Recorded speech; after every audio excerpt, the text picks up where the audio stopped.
I want to talk about fresh and fit for a second. So I'm going to say something that is absolutely unassailably true, and most people won't believe me. Fresh and Fit absolutely do not try to select for dumb women or OnlyFans models or anything. They have to fill a show with 10 girls 3 nights a week. They're reaching out to girls on Instagram. Aaron Pogson does it. He tries to get some interesting girls. They have med techs on there, accountants, girls with master's degree. They have tons of them.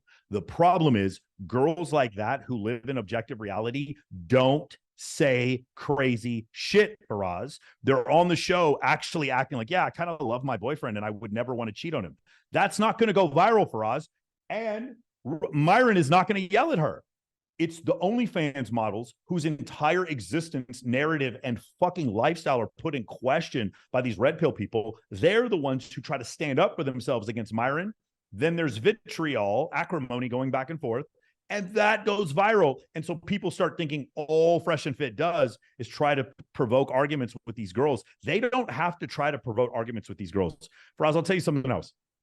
I was under the impression, but from listening to these other people, that basically if you had a more equitable distribution of the female population, that the answers that they would be giving are different than the answers that you see on Fresh and Fit. And I will tell you, I very much tried to do that. I try to get as many master's degrees, mothers, and married women on my show as possible. Those 3 M's. I try to get as many as possible.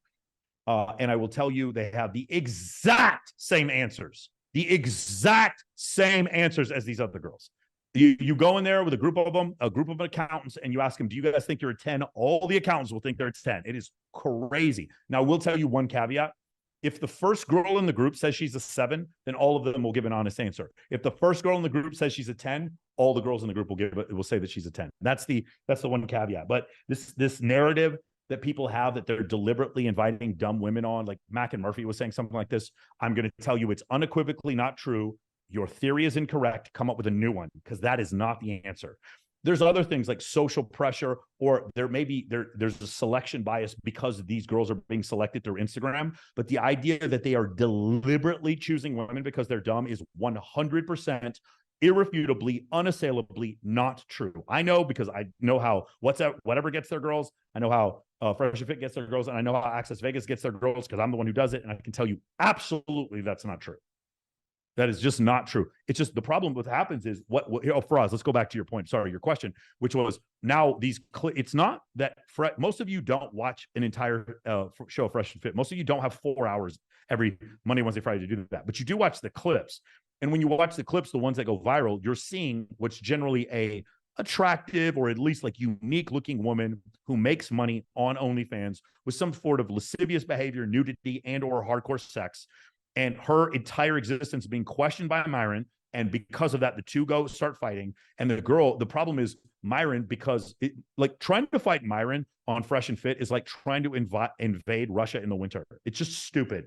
These girls come on there. They have no data to back up anything they're saying. And they go up against Myron, who, by the way, not Myron also, you guys should check out Fresh and Fit stats. There's a fucking website that they have for that. Myron is so backed up by statistics, and me and Rolo are sending him stats all the time.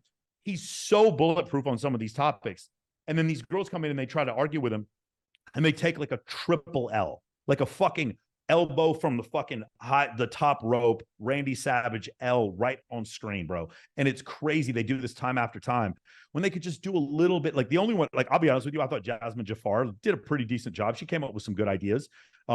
But the problem, Myron and her still went at it back and forth. I thought she had some interesting points. I don't agree with her, but I thought she had some interesting points. But for the most part, Jasmine Jafar is 1 out of 500, 1 out of 2,000. Most girls have nothing, and they'll go up there and they'll try to argue a point because of their feelings, and it's a trap.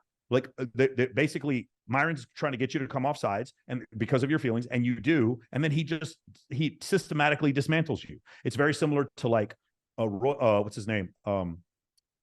Floyd Mayweather trying to get you pissed off before the fight, so you throw the punches. He's a defensive fighter. He gets you tired out, and then he puts you out in the 8th round. Like that's what Myron does. These girls get so far out over their skis trying to argue with him, and they don't have the facts or the statistics to back up their viewpoint. And then when they do so, it becomes problematic. You know what I'm saying? We understand you make a bunch of money from OnlyFans. That's fine. And if you want to say, I understand that in the future I'm going to have a hard time finding a quality man because I fuck on camera, then Myron's not going to disagree with you. But if you try to say that's not true, then we'll show you stats that it is, and then you're going to get even more mad. And then that's when the arguments happen. Does that make sense? Yeah, it makes perfect sense. And I mean, Myron is It's always fun. By the way, the same thing. Fresh and flat Earth. When flat earthers have to deal with objective reality, it goes viral because like they can't deal with objective reality. So when you have someone who's in their feelings that has to deal with objective reality, you'll see it's like it's a crashing of waves crashing on some rocks, and it's like that explosion, that chaos, that friction, that violence. It does really well on social media. It does really well on YouTube, and that's why. And YouTube continues to promote it. It's very obvious. YouTube promotes that content more than TikTok. TikTok will promote. If you guys want to grow on TikTok, I'll give you a hint right now. You grow on TikTok. Make anti-red pill content on TikTok. You will grow very fast, very quickly. I'm just give you a little secret. And then here's what you guys should do. Make anti-red pill content for like 6 months. Just super blue pill beta shit. Just make content and then switch it up after 6 months and then just go hardcore red pill. That's what you should do. Someone should do that. If I'm telling you right now, anybody wants a secret, I'm going to do it. There's 2 ways to get a bunch of free comment, a bunch of free engagement. One, say anything negative about Russia. You will get a ton of fucking free engagement. People will come comment on your shit like crazy.